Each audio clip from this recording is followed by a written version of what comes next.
Top NATO generals are telling Ukraine that it's time to give up. It's time to give up land and surrender to Russia. Hello, ladies and gentlemen. Welcome back to ANN American News Network. I'm your host, Vlad. Let's get right into it. NATO tells Ukraine that it's time to give up land to Russia and give up.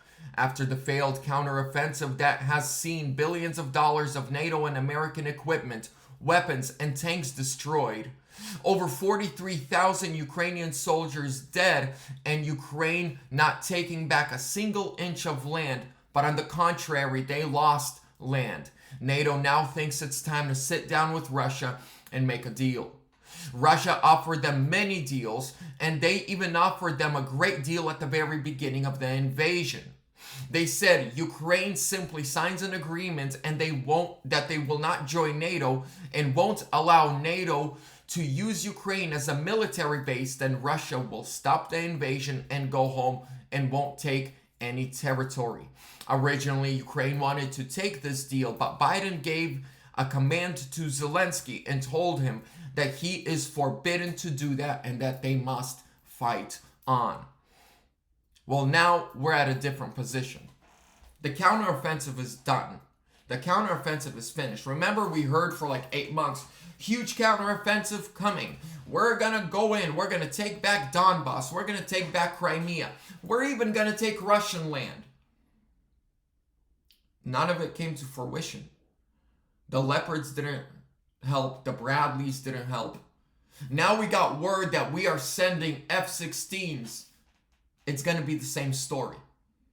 At the very beginning of this war, do you guys remember when Russia was in Buchi, in the town of Buchi, with all the made up, situations that happened there? But Russia was there for over a month. It's on the outskirts of Kyiv. And then one day, Russia just took off. Well, I've looked into the details of what happened. So Russia invades all over on the eastern front and then goes in through Belarusia towards Kyiv. They get to the outskirts of Kyiv and Buchi, and they were there for an entire month. Then a Russian and a Ukrainian delegation met. There was a 4-day ceasefire, and during those 4 days, Russia left Buchi. They weren't chased out. They grabbed their stuff and left. Well, Russia actually presented them a deal and said, hey guys, this was a big bluff. This was a big nothing burger. Sign these papers that say you will not join NATO and you won't allow NATO or the United States to use Ukraine as a military base.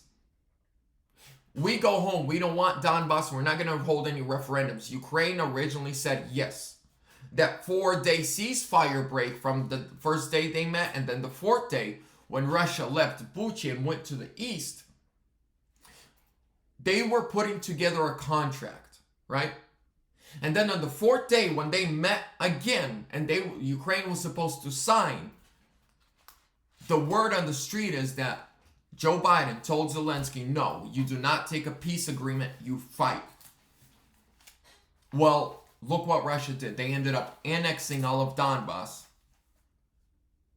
Billions of dollars spent. Hundreds of thousands of Ukrainian men dead on the front.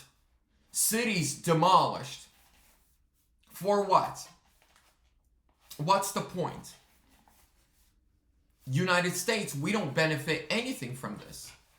Now, their highly anticipated counteroffensive has failed. Now NATO says, well, maybe it's time to make a peace deal. And here's the peace deal they are offering. NATO has stated that they are willing to make a deal with Vladimir Putin. Their deal is Russia takes Donbass and Crimea and Ukraine joins NATO. Well, the Kremlin has responded. And they said, Donbass is ours. Crimea is ours. Crimea has been ours since 2014. Donbass has been ours for almost a year now. What, you want to negotiate with us using our territories? And then the last message they sent them was, we will not stop until Ukraine is demilitarized and denazified. So right now, Russia literally holds all the ace cards. They hold all the cards. The entire world is fighting a proxy war through Ukraine. The entire world. They're giving them all the weapons. They're giving them all the equipment. They're giving them intel, right? And they keep losing land. And then when I look at Poland, I see what Poland wants to do, because Lviv, a lot of Western Ukraine is historically Polish land. And then Soviet Union came along. There was a war. They took land from Poland and gave it to the Republic of Ukraine. And now Poland is seizing this opportunity. I've heard rumors and I've watched on Telegram Polish soldiers that are fighting on the front for Ukraine saying, we're only here because we're going to take our land back. We're going to let you guys destroy their economy. And then they're going to beg us, hey, can we become Poland now? And I feel sad for the Ukrainian people. I feel sad for the men, women, children. Not for the super extremist nationalist or their government. But I feel bad for the people. It's sad. It's a tragedy. It's devastating. It's horrible. This should have never happened. This invasion should have never happened. There was supposed to be a deal made, but hey, I love the United States, but some of the stuff we do is heartbreaking. It's horrible. It's sad. But right now, Kremlin is saying, no, we don't want any deal. We gave you guys many peace deals. And you guys threw them all out. Now that your counteroffensive isn't working, you're out of NATO supplies. Hundreds of thousands dead. Now you want a deal? No.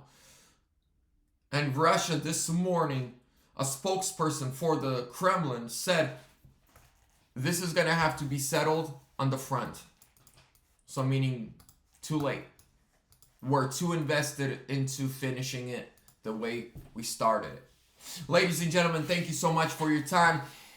I'm going to be making more videos like this where I'm going to be covering the Russia-Ukraine conflict, the geopolitics of the world. I'm going to be expanding my horizons.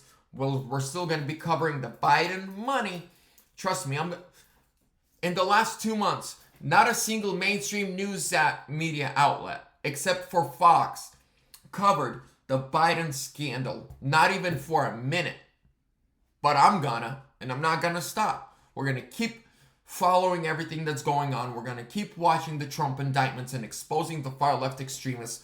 But we're also gonna broaden our horizons. Ladies and gentlemen, two things to close out the show.